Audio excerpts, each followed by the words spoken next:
রূপা নিজেকে লোকাতে না পেরে বলল, অর্পিতা প্রায় ছুটে এসে একটা মস্ত গামলা বের করে তাতে ঢালতে লাগলো মাংসটা। নিজের শরীর দিয়ে এমনভাবে আড়াল করলো যাতে রূপা দেখতে না পায়। রূপা একটু উকি ঝুঁকি মারছে দেখার জন্য যে পুরো মাংসটা কড়াইতে ঢালার পর দেখতে কেমন লাগছে। চোখের শান্তি। বড় বড় করে শ্বাস নিচ্ছে রূপা। রান্নাঘরের এ দেওয়াল থেকে অন্য দেওয়ালে ঘুরে বেড়াচ্ছে গন্ধটা। মুরগি ও তো বানায়, ভালো গন্ধ বেরোয়।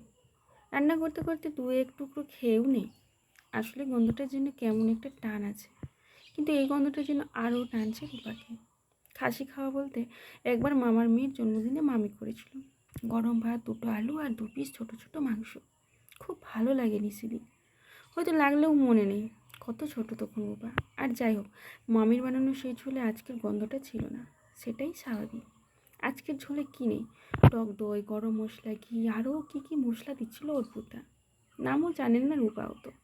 অর্পিতা এসে এসে দিয়ে যাচ্ছিল আর খুন্তি নাড়িয়েই যাচ্ছিল রূপা। শিখে নিয়েছে, মাসের শেষে অর্পিতা টাকা দিলে 500 মতো আনবে, একদম ঢেলে খাবে দুজনে। আচ্ছা, আজ কি বৌদি যাওয়ার সময় খাবার গুছিয়ে দেবে? তাতে কি থাকবে? অনিয়ন ফ্রাইড রাইস, মাটন, চিংড়ি, ফিশ ফ্রাই, চাটনি, পায়েসটা ফ্রিজ থেকে বের করতে রূপা। রূপা এক্ষুনি দাঁড়িয়ে এসব ভেবে চলেছে। রাতে আর জমিয়ে খাবে ও আর রাজু। মাসের শেষ হতে এখনও বেশ কয়েকদিন বাকি। এখন রান্না বলতে ডিমের ঝোল, ডাল, নিরি কুমড়ির তরকারি, আর একে একদিন চুনো মাছের ঝাল। কিরে, কথা কানে যাচ্ছে না? আবার বলল অর্পিতা। রূপা তাড়াতাড়ি করে ছুটলো, ওগুলো বের করে এনে রাখতেই অর্পিতা বলল, খাবারগুলোকে ঢাকা চাপা দিত। অর্পিতা বলতেই পাশে রাখা বড় বড় ঢাকনা একটা নিয়ে প্রথমে ছুটলো মাংসের গামলার কাছে। উফ, আবার সেই গন্ধ। আবার মনে হচ্ছে একটা আঙ্গুল ডুবিয়ে একটু জিভে ঠেকায়। একবারই, শুধু স্বাদটুকু দেখবে। রূপা পরপর সব ঢাকনাগুলো দিয়ে বেসিনের সামনে এলো বাসনগুলো মাজবে বলে। বাসনগুলো হাত দেওয়ার আগে এটা খেয়ে নে, বলে উঠলো অর্পিতা। রূপা দেখলো অর্পিতা এক বাটি মাংস নিয়ে দাঁড়িয়ে আছে ওর জন্য। রূপা দেখলো অর্পিতা এক বাটি মাংস নিয়ে দাঁড়িয়ে আছে ওর জন্য। এতটা, ইস, এক্ষুনি একটা আঙুল ডোবাতে ইচ্ছে করছে। বাবা, তুই যা উত্তেজিত মাংস দেখিয়ে, খেয়ে দেখ কেমন হলো। আবার মজা করে সাজা। রূপা আবার তাকালো এক বাটি মাংস, কিন্তু গাটা যেন গুলিয়ে উঠলো এবার। নে ধর। রূপা অবাক হয়ে বলল, খাসি? ওটা তো আমার খাওয়া বারণ। সে কি রে, কেন? অর্পিতা বলতেই রূপা বলল, ছোট থেকে একটা কি রোগ হয়েছিল, ডাক্তার না করে দিয়েছিল। রূপা বাসন মাজতে মাজতে বলল, কী আবার রোগ? অর্পিতা জিজ্ঞেস করতেই রূপা বলল, বলতে পারবো না গো, কিন্তু মনে মনে বলল গরিব রোগ। অর্পিতা সেটা অবশ্য শোনেনি, ওর এখন অনেক তাড়া। তুই বাসনগুলো মেজে বেরিয়ে যাস, আমি একটু ফ্রেশ হয়ে আসি। এক্ষুনি সব আসতে শুরু করবে। এরই মধ্যে ক্যাটারিংয়ের ছেলেরা এলে দেখিয়ে দিবি সব কিছু, ওরাই ওপরে নিয়ে যাবে। এটুকু বলে অর্পিতা বেরিয়ে যেতে গেলেই ঢুকে পড়লো 4-5টা ছেলে।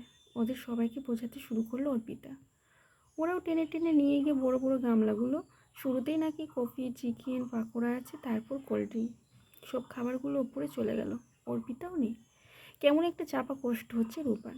চোখ ঘুরিয়ে দেখলো ওই এক বাটি মাংসটা পাশে ঢাকা দিয়ে রাখা। কেমন লজ্জা লাগছে রূপার। ছি, কি লোভী আর ছোট লাগছে নিজেকে। খেতে একটু ভালোবাসে রূপা, হয়তো জীবনে অনেক কিছু স্বাদ পায়নি, তাই বোধ হয় এরকম লাগে। কিন্তু এটা ঠিক না, জানে। তাও মনে হচ্ছে বৌদি কি খাবার দেবে, দিলে কি নেওয়াটা ঠিক হবে? বড় লোকরা কেন এমন হয় কে জানে। খুব কান্না পাচ্ছে রূপা। ভাবনার ফাঁকে ফাঁকে সব কাজ গুছিয়ে রূপা গ্যাস মুছে স্যার পরিষ্কার করে বাসনগুলো তুলে দিল। হঠাৎ অর্পিতা হন্তদন্ত হয়ে ঘরে ঢুকে 5টা 100 টাকার নোট ধরিয়ে দিল রূপার হাতে। রূপা দেখলো অর্পিতার চুলগুলো ভেজা।